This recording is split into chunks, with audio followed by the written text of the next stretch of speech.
Keep Walters in mind if you're looking for a place to book a private event in D.C. Visit waltersdc.com/private events for more information. Here's the wind of the pitch. Swing and a high pop-up foul off third. Brady House coming over.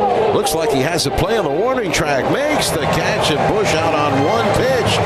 It's a fourth straight 1-2-3 inning for Cade Cavalli. He's retired all 12 Cubs he's faced. Osmond to the belt. Abrams does not run. The pitch is launched. Right center field. Crow Armstrong going back to the wall. And there it goes. Abimelec Ortiz does it again.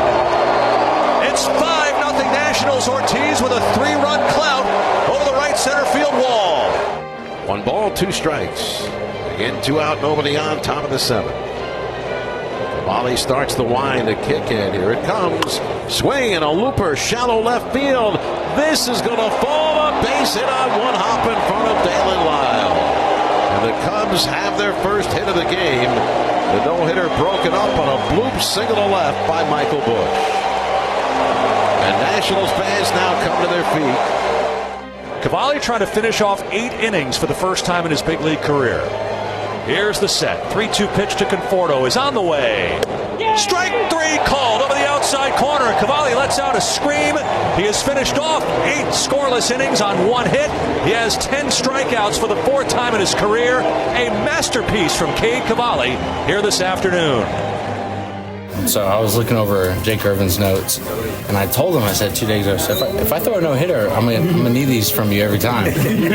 So he walked down there at one point, and I was just smiling at him because we knew what was going on. And welcome to Nats Chat. I'm Al Galdi, host of the Al Galdi podcast. I'm joined by Washington Nationals insider Mark Zuckerman of NatsJournal.com. He is at Nationals Park. So it remains the case that there have been 3 no-hitters by the Washington Nationals since the franchise moved to Washington, D.C. in the 2004-2005 offseason. Jordan Zimmerman in September 2014, Max Scherzer in June 2015, and Max Scherzer in October 2015. Amazing, by the way, that all 3 came over a period of about 12 months. But Cade Cavalli on Thursday made things interesting, very interesting. A 7-0 Nats win over the Chicago Cubs at Nationals Park on Thursday to avoid a 3-game sweep and conclude a 4-2 homestand. The Nats in MLB's 2026 regular season now are back to being 3 games below 500, 60-63, run differential plus 23. Cubs now 71-51, run differential of plus 108. They continue to lead the National League wildcard standings. But Nats starting pitcher Cade Cavalli was magnificent. 8 scoreless innings, 10 strikeouts, 2 walks. He gave up just 1 hit, which was a single. He tossed 5 perfect innings until issuing a leadoff 4-pitch walk of Dansby Swanson in the top of the 6th. Cavalli tossed 6 2/3 no-hit innings until giving up a 2-out opposite field single by Michael Bush to left field on a 1-2 pitch in the top of the 7th. Good to have you with us. This installment of Nats Chat brought to us by Mason Kalfas. He's the top legal recruiter in Washington, D.C. Mason and his team at Zenith Legal specialize in placing partners, associates, and senior government lawyers at elite firms across Washington, D.C. and the country. You can reach Mason at 202-486-3535. We are pleased to announce the 5th annual Nats Chat Podcast Party. It'll be taking place at the home base of the Nats Chat Podcast. Walter Sports Bar, which is across the street from Nationals Park, is named after the greatest player in D.C. baseball history, Walter Johnson. Visit waltersdc.com. But the party will take place on Friday evening, October 2nd. We always love doing this. The party, a ton of fun. We're all there. Mark, myself, and the creator, owner, and executive producer of the podcast, Tim Shovers. Always great talking with everyone and meeting listeners of this podcast. We are still about a month away, but mark your calendar, set your reminders. You're supposed to get married on that day. Cancel your wedding, all right? The 5th annual Nats Chat Podcast Party happening at Walters Sports Bar on October 2nd. And speaking of Walters, the owner of Walters, so the great Jeremy Gifford, he was quoted in a recent article on Axios. So would invite you to check that out. The headline of the piece, quote, "Why It's So Hard to Find Nationals Games at DC Bars," end quote. It was published on August 12th. Very interesting read. Coming up later in the show, an update on the Nats AAA affiliate, the Rochester Red Wings, from the voice of the Red Wings, Josh Whetzel. But Mark, did you on Thursday believe that list of Jordan Zimmermann and Max Scherzer ×2 was about to welcome Cade Cavalli? Yes. For the first time in a long time, I legitimately believed the Nationals pitcher was going to go the distance and throw a no-hitter. That's how good Cade Cavalli was. That's how flustered the Cubs looked. This is not just any lineup he did this to. This is one of the best lineups in baseball, as we've discussed now for 3 days, and you saw firsthand the first 2 games of this series, how tough they are, and he made them look helpless against them. And so, yes, by the time he got to the 7th inning, and once he got Pete Crow Armstrong for a 3rd time, I thought to myself, I think he's going to do this in this game. And the hit, it was a little looper to the opposite field with 2 strikes and 2 outs. It was not well struck. There really were no other close calls, I felt like, throughout the game. He was totally in control all the way through. It felt like the kind of stuff we used to see from the likes of a Max Scherzer, a Jordan Zimmermann. I know Strasburg never did it, but he had games that he certainly looked good enough to do it. I don't remember the last time I felt that way about a Nationals pitcher. That's what Cade Cavalli did in this one. There was a Max Scherzer-like swagger to Cade Cavalli in this game. I felt like there was a Max Scherzer-like tempo to Cade Cavalli in this game. You know, Scherzer, we all remember the Scherzer stomp, but what would happen in between the stomping would be him working at always felt like a nice rapid pace. Like Scherzer, when he was rolling, would dictate the pace in one of his great starts. And Cavalli was doing that in this game. This game flew by, and a big part of that was Cavalli retiring batter after batter. But Cavalli was so in rhythm. And, you know, in this season in which the Nats have had a number of players who've demonstrated big-time improvement, you could argue that the guy who has demonstrated the most improvement is Cade Cavalli. Just really impressive what he has done.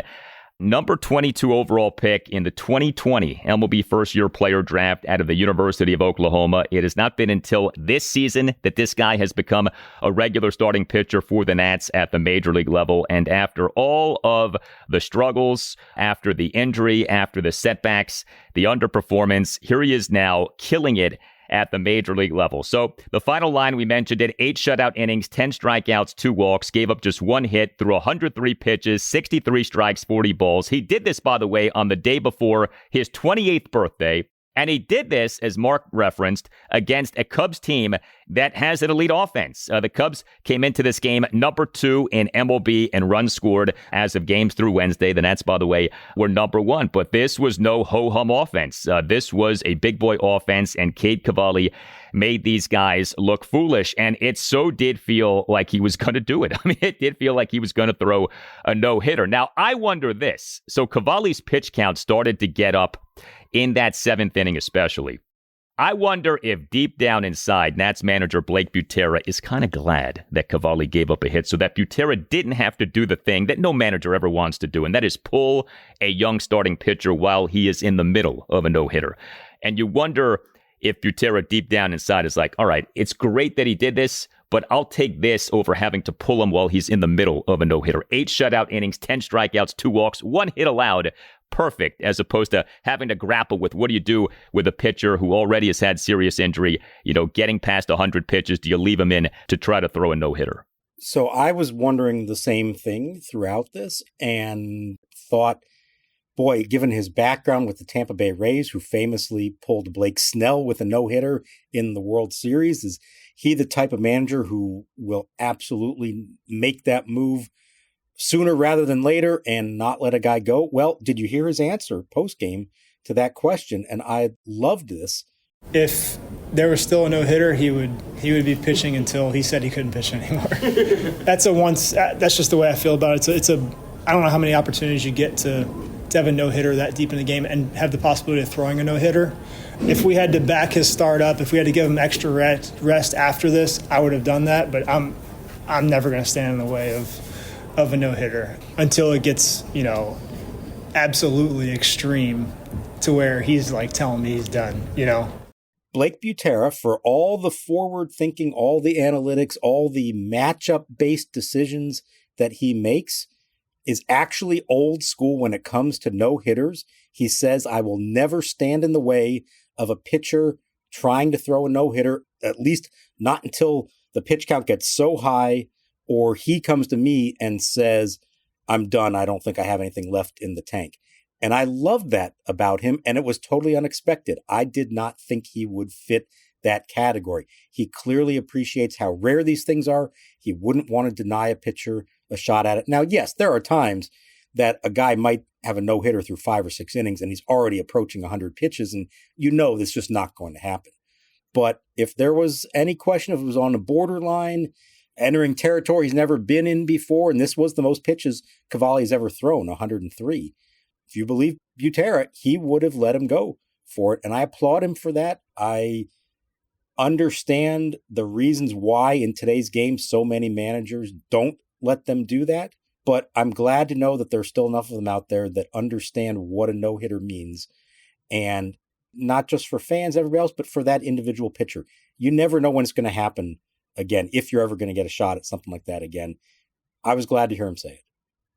I still do wonder if deep down inside, Butera's like, thankfully, that single fell in, just because you don't want to have to play that game from Butera's standpoint. But whatever the case, what a job by Cade Cavalli. The Nats put out this stat on Thursday evening. Cavalli has joined Max Scherzer as the only pitchers in Nationals history, so since the franchise came here, to record 2 or more games in a single season of at least 7 innings pitched, 1 hit or less, and 10 or more strikeouts.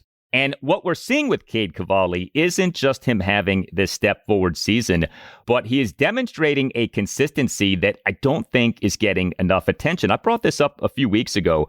The month-by-month ERAs for Cavalli in this regular season, here they are now. April, 3.67, May, 3.41, June, 3.82, July, 3.08, August, 2.25. Just remarkable consistency. And when you look at those decent, if not kind of sort of good seasons by Nats starting pitchers since the team won the 2019 World Series. So I think about like Josiah Gray in 2023, Mackenzie Gore last season especially. Even those guys, they had some rough stretches. They had some rough months. They had some, rough 6-week stretches. Like, things got ugly for a while with each guy when it came to what each guy did in his standout season. We haven't had that with Cade Cavalli. His start to the season was a little rocky. Actually, ironically enough, opening day against the Chicago Cubs, Cavalli was not at his best. But like month by month, this guy has been there. And right now, like especially over the last 6 to 8 weeks, it feels almost automatic that he's going to go out there and give you 6 innings at least and allow 3 runs or less, start in and start out. Well, here's the irony, Al. He came into this start 6 consecutive quality starts in which he went exactly 6 innings and only once gave up 3 runs. The previous ones were all 2, 1, or 0. So that's exactly who he was, Mr. Quality Start. And then he took it to another level in this game. And that's what I loved about this. That's that next step you want to see a guy take. Yeah, you can get through 6, but can you get through 7? And then he did that and said, okay, can you get through 8? And you made the comparison to Max Scherzer earlier, and it's an apt one. Those 3 starts all from Max Scherzer came in 2015. That's the 2 no-hitters, and then the 1-hitter in Milwaukee, which was almost as good, if not better, in some ways than the no-hitters were. Well, what was one of Max Scherzer's hallmarks at his peak? He always talked about it's about how you finish your start. It's about your last 10 to 15 pitches that really define this. So look back to Cade Cavalli's most recent start. It was against the Reds in the series opener on Friday. He got through 6. He really wanted to come out and pitch the 7th, but he put a couple runners on base, and Blake Butera had to pull the plug. So now in this one, he has finally the first hit given up in the 7th. But he gets the next out. He's through 7 now on 87 pitches. Of course, he's coming back out for the 8th. 2 quick outs, then walks Dansby Swanson. Runner on first, 2 outs, already approaching now 100 pitches. Michael Conforto, the hitter. And what did he do? Full count, struck him out looking at a sweeper. One of 17 breaking balls he threw for called strikes in this game. That's a tremendous number that shows you how much bite and command he had on those pitches that the Cubs couldn't identify it, and it was still in the strike zone. And so he ends his day with a big strikeout, hops off the mound, pumps his fist, has a few words for himself, kind of fire himself up. That was a Max Scherzer finish to a great start. And if you are going to be a number one pitcher in this league, and he's trending in that direction, that in so many ways is even more important than what you did earlier on. Yeah, the no-hitter attempt is great, one hit, shutout, all that kind of stuff. But there's going to come a point here where he's pitching a really important game. It doesn't even matter what the score is, but he's trying to finish it out and get through that last inning and keep his team in the lead. And what he did to close out this one was very reminiscent of how Max Scherzer would do it, and that's what you're looking for from your ace. Another stat put out by the Nats, Cade Cavalli and Dylan Cease, the only two pitchers in MLB with 2 games of at least 7 innings pitched, 1 hit or less, and 10 or more strikeouts this season. So this is Cavalli's age 27 season. He's actually under team control through the 2029 season. So it's not like you have to worry about where he's at contractually right now. Like, this guy is under team control for multiple seasons to come. And by the time you get to that point, he'll already be at or past 30. So, that's a conversation we don't need to have right now in terms of what you do with him contractually. He's under team control for years to come. And, you talk about like where he's at versus where he was. I just still can't get over this. How a year ago, we're wondering if this guy's a total bust of a first round pick. And here he is now, not only contributing at the major league level, but thriving at the major league level. Like, it really is looking like this could work out. And he's pitching at such a high level. He's getting better as the season goes on. That's another thing with some other Nats starting pitchers in recent years. They get worse as the season goes on. We've seen that with multiple guys. That's not happening with Cade Cavalli. He's getting better as the season goes on. That, to me, is a credit to, not just Cavalli, but the Nats, Simon Matthews, Sean Doolittle, etc. So there are so many things to like about the season that he's having. He's generating strikeouts. He's not like putting a ton of guys on base. The whip for a while was a little high. The whip has come down. He's eating up innings. Just really good stuff to see. And, we've talked about if, there might be a workload limit with him. I guess we'll see what ends up happening. But he's got an opportunity here to finish with some really impressive raw totals. His total number of strikeouts now is at 151. Schober's brought this up recently. Cavalli's got a shot at a 200 strikeout season. Yeah, and that's yet another comparison to, say, a Max Scherzer or a Steven Strasburg. I think we tend to gloss over this fact. You just said he's got 3 more years of control beyond this one, so he's going to be arbitration eligible next year. But really, this is his rookie season as a big league pitcher. He made 1 start prior to this year and then spent 2 years on the IL, accruing service time, unfortunately. And what he has done, I get it. He's about to turn 28 on Friday, and he's got 3 more years of control. And so he's not a young guy, but he's had to take like 3 seasons worth of steps this year alone. Number 1, prove that he's healthy enough to pitch. Number 2, prove he can do something in the big leagues and start every 5th day and have some level of success. And now, as we've seen, get better as it goes on and pitch deeper in games and learn how to manage your body and your arm to get through all this. So he has come so far in really such a short amount of time. He had a lot of time to think about this the last couple of years as he was rehabbing to get to this point. But he, I think, has done that all very well and used it wisely. And when you hear him talk about pitching, when you watch him pitch, he doesn't strike you as a guy who only has, 25, 26 career starts in the major leagues. He acts like a guy who's been around and done it for a while. That is a credit to him. But let's remember, he is essentially a rookie in terms of actual times taking a mound in a big league game, and how far he has come says so much about him and all the people around him that helped him get to this point. Hey, are you a law firm partner looking for a better team? Take your 900 OPS to a championship caliber team by contacting Nats Chat sponsor Mason Kalfas, who is the top legal recruiter in the Washington, D.C. market. Mason and his team at Zenith Legal specialize in placing partners, associates, and senior government lawyers at elite firms across D.C. and the country. Zenith has placed attorneys at almost every top law firm in D.C. and New York. And unlike your current firm's innovation committee, Zenith actually built technology that works. Zenith's proprietary candidate app lets lawyers track where they've been submitted and helps Mason's team identify the best opportunities faster and more efficiently. No other legal recruiting firm has anything like this. And if your current partnership meetings feel more hopeless than Mets fans in October, it may be time to make a move. Bet on yourself with the best legal recruiter out there advocating for your future. Call Mason Kalfas today, 202-486-3700. 202-486-3535. That's 202-486-3535. 3-2. Miles swings and lines a base hit into right center field. Played on a bounce by Suzuki. Cruz will score. The throw into second. It's 6-0 Nationals. Taylor Lyles' 4th RBI of the series. Gausman just cannot get out of this 5th inning. The Nationals have rocked him here in this frame.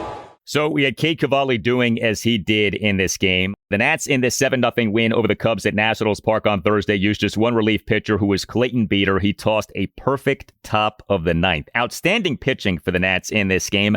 And very good offense for the Nats in this game. 7 runs, 10 hits, which were a home run, a double, and 8 singles. Just 1 walk, but 3 for 8 with runners in scoring position. The Nats again got to an opposing starting pitcher, Kevin Gausman this time. Kevin Gausman, who was taken by the Baltimore Orioles with the number 4 overall pick in the 2012 MLB first-year player draft out of LSU. Thursday, a rather interesting day in the Washington, D.C. area for guys taken out of LSU. If you're a Washington Commanders fan, you know of what I speak. But anyway, Kevin Gausman in this game, 6 runs in 4 2/3 innings, despite having 7 strikeouts versus 1 walk. The Nats' home run was by Abimelec Ortiz. And we have a developing situation here with Abimelec Ortiz. He is the Nats starting first baseman and number 2 batter, 2 for 4 with a 3-run homer and a single. Ortiz in the Nats' 5-run 5th, a 2-out first pitch, 3-run homer to right center field to put the Nats up 5-0. The homer going a projected 414 feet per Statcast. He also homered in the Nats' 12-6 loss to the Cubs at Nationals Park on Wednesday evening. That was a pinch home run to the upper deck in right field. So you look at Abimelec Ortiz now, since he got called back up. He was called back up on August 3rd, so trade deadline day.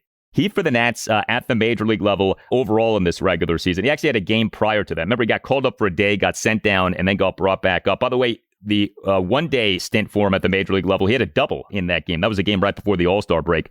But 31 plate appearances, OPS of 1,122. We've talked about how at various points we've seen various Nats players get really hot this season. Maybe we're seeing that right now with Abimelec Ortiz. He has just been a pleasure to watch these last few weeks. If I asked you after they traded Luis Garcia Jr., could the Nats get the same or even better production from a rookie, you would have said no chance. Well, he has. He's actually done that. Now, very small sample, but it is a growing sample, and there's a lot to like about his approach at the plate, how hard he hits the ball, his ability to hit for power. It's now 4 homers in 11 big league games. When he hit the third deck the other night, this was a huge 3-run home run that helped highlight that 5-run inning. He plays with a little bit of confidence and swagger that doesn't seem like you'd expect from someone of his age and lack of experience. I don't know for sure where this is going, but the early signs are very encouraging for him. And you combine Ortiz with what Andres Chaparro has done, and they are more than covering the loss of Luis Garcia for now. And how about in this game, you had both of them in the lineup. You had Chaparro, you had Pinckney, you had House, all starting against the righty Gausman. I don't know if this was a one-off or we're going to see more of this, but I was glad to see that lineup because it was an admission. We want to see a couple of the young guys. We're not going to worry about the lefty-righty matchups. Ortiz, yes, lefty versus the righty looked great, but I was glad to see some other right-handed hitters in this lineup today as well. You look at the 5 prospects who the Nats got in the Mackenzie Gore trade this past January: Gavin Feen, Alejandro Rosario, Devin Fitzgerald, Yeremy Cabrera, and Abimelec Ortiz. I know that Ortiz was not the most well-regarded in terms of upside, but he was viewed as someone who was near major league ready, and he's contributing now. He's performing really well now, and he could be a piece for them. Now, going into next season, we talk about what's the Nats' plan at first base. Well, Abimelec Ortiz very much could be a part of that plan at first base. Yeah, 100%. And I did always get the sense from Butera and Paul Taboni that they're not necessarily the types that think you have to go out and get a classic big slugger first baseman who plays 162 games. I think they're very comfortable, almost prefer the idea of the platoon at that spot. And you saw that with Garcia and Chaparro, and now with Garcia and Ortiz and Chaparro. And I could absolutely see them being comfortable going into next season with that. Now, let's see. Again, it's 11 games from him. Let's see as the league starts to make some adjustments, how he does the rest of the way. But the early signs would certainly suggest that there's something there, and that even if he's not a star player, that he can be productive as a left-handed bat against right-handed pitching, and pair that up with a good right-handed hitter, and you have something going there. And that allows them maybe to devote their resources, whatever resources they may have, to go spend on other things that are of a higher priority. We had some LSU on LSU crime in this game. Dylan Cruz, he is an at-starting right fielder and number 3 batter, 2 for 4, RBI double, single, and a stolen base. Cruz in the Nats 1-run fourth, a 1-out RBI double to the left center field gap for a 1-0 Nats lead. The double coming off Kevin Gausman, who, like Cruz, went to LSU. Dalen Lyle, he continued his recent resurgence. He is an at-starting left fielder and number 4 batter, 2 for 4 with an RBI single and another single. So the Nats get the win, and it's a funny deal. This ends up being a 4-2 homestand. Didn't necessarily feel like it with what happened over the first 2 games against the Cubs. The Nats losing those 2 games by a combined score of 20-12. The pitching was not good over those first 2 games. But remember, we had the 3-game sweep of the Cincinnati Reds this past weekend at Nationals Park. So off the hideous 1-7 road trip, the Nats do author a 4-2 homestand. So good work for the Nats at home. And now comes a 9-game road trip, although the 3 opponents on the 9-game road trip are, shall we say, manageable. We don't want to assume anything, but a 3-game series at the lowly New York Mets, a 3-game series at the mediocre Texas Rangers, and then a 3-game series at the Miami Marlins, who, are a tough team to figure out. At times this season have looked really bad. At times this season have looked quite good. Lately a bit better than had been the case previously, but, that's what you're looking at with this road trip. When it comes to this 3-game series at the Mets, the Nats have listed the following starting pitchers as probables for the series. Game 1 Friday night at 7:10, Andrew Alvarez. Game 2 Saturday afternoon at 4:10, the Nats starting pitcher to be announced. And Game 3 Sunday afternoon at 1:40, Jake Irvin. And as you wrote about on NatsJournal.com, I don't want to say safe to say Brad Lord for Saturday afternoon, but it certainly feels like that very much could end up being the case.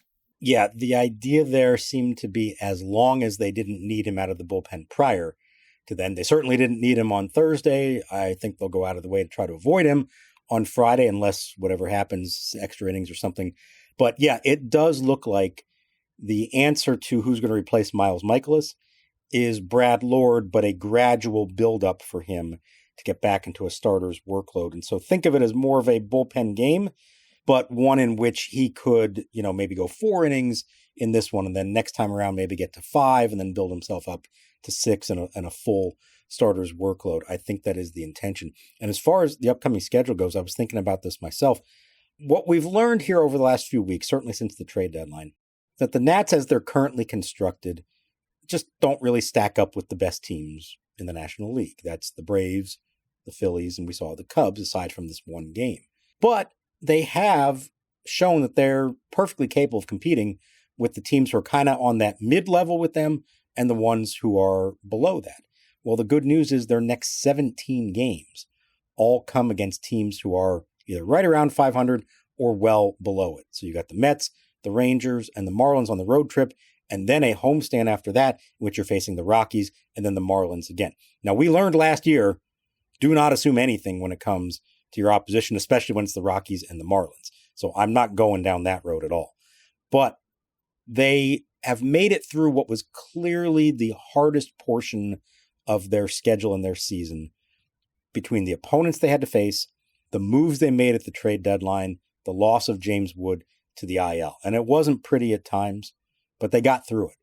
And now things do ease up somewhat. And I will be interested to see how they do. Can they hold their own? Can they even thrive maybe against some of these other teams who are not as imposing on paper as, say, the Braves, the Phillies, and the Cubs? You can define contention in a variety of ways. Mathematically speaking, the Nats are not out of wild card contention. The Nats still are in wild card contention. May not feel like that's the case, but again, mathematically speaking, from a standing standpoint, that is the case. And the schedule now is softening up. And yeah, going to be interesting to see how the Nats do. With Brad Lord, I'm happy, by the way, that he essentially is being inserted back into the starting pitching rotation. But has anyone in MLB been toggled between starter and reliever more than this guy over the last few seasons? And I really hope that going into next season, there is a role for him and he stays in that role. Now, I don't know how likely that is because with this new regime, I don't know that they necessarily view you as a starter or a reliever. And Brad Lord, in a lot of ways, may be a victim of his own talents to where, hey, he's good enough to where he can be used in a variety of ways. But you think about how many different times, this is at least 3 or 4 times now, that he has gone from starter to reliever or reliever to starter. I can't remember this happening with any other Nats pitcher to this extent, certainly in recent years. No, he's a victim of his own adaptability. It's that there are others who just can't make that switch the way that he does. And he's shown that he can do it and not really miss a beat at all. I still think in a perfect world, you have 5 good starters and now you can use him as a really important kind of Swiss Army knife in the bullpen who can give you length when you need it, but can also come in and get some big outs for you in shorter stints. Right now, the need is in the rotation, and that's fine. And you hope that he does well with that. I think the issue last year, and it's hard because you don't have a chance to build yourself up and pitch like a starter all the time. But I feel like last year, he might be good once through the order, second time a little bit tougher. And, he wasn't really giving them 5 or 6 as a starter, at least not effectively. And I think that was part of the reason they moved him back into the bullpen. But he's going to get his chance, it seems like, for now. And hopefully he runs with it and just puts them in a position to do well. Craig Counsell, the Cubs manager, but back when he was with the Brewers, liked to refer to all of his pitchers as out-getters. I think Brad Lord is an out-getter. No matter what the role is, his job is to get outs, and he's done a pretty good job of that. You tell us what you think. Hit us up on X at Nats_chat. You can find us on Blue Sky at Nats Chat Podcast. You can email us natschatpodcast@gmail.com. All Nationals radio highlights on Nats Chat are courtesy of 106.7 The Fan. For Mark Zuckerman, I'm Al Galdi. We thank you for listening. We'll talk to you next time on the Nats Chat Podcast.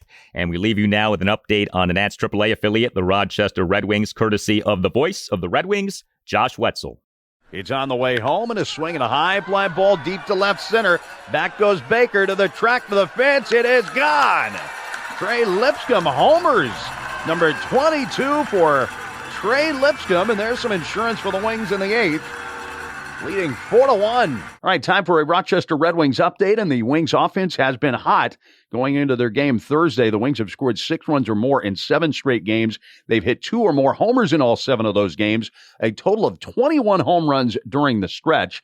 Some of the hot hitters include former Nats first-round pick Seaver King. He's batting .292 on the year with 7 homers and an on-base percentage of nearly .370. King, going into the game Thursday, has had 4 straight multi-hit games, going 9 for 17 in that stretch, in 10 games since coming off the injured list with an oblique injury. He's hitting about .350. Yo-Yo Morales recently came off the injured list. Right now, Yo-Yo hitting .297, third in the league with 23 home runs, up there with 66 batted in. He had a brief stint on the injured list, but has been fine since coming back. One of the power hitters lately has been catcher Riley Adams, hitting .277 on the year with 11 home runs.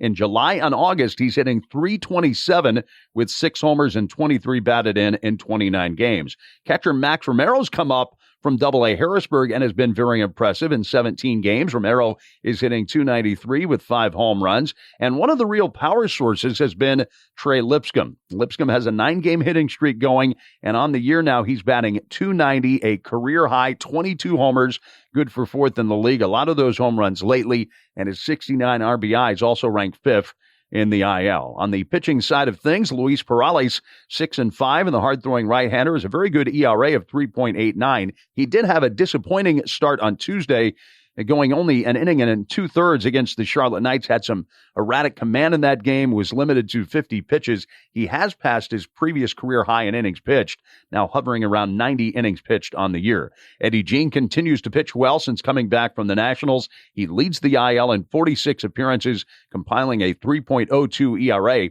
And in his 4 2/3 innings back, he's yet to allow a run and only 2 base hits. Cole Henry recently came off the injured list. He's allowed 5 hits and 3 runs in 3 1/3 innings, but the stuff has looked very good. He's throwing maybe a little bit harder than earlier in the year, topping out at around 96 miles an hour. And hard-throwing righty Riley Cornelio has pitched 2 times now for the Red Wings since getting optioned from Washington. In 4 innings, he has not allowed a hit nor a run, only 1 walk and 8 strikeouts for Cornelio. This is Josh Whetzel with this Rochester Red Wings update.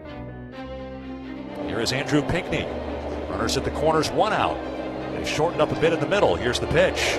Swinging a line drive shallow right. It's going to be catchable for Suzuki. He makes the grab. Bibas tags at third. He'll come in to score as the throw goes into second base. So Pinckney gets it done with a sac fly, and the Nationals lead 2-0.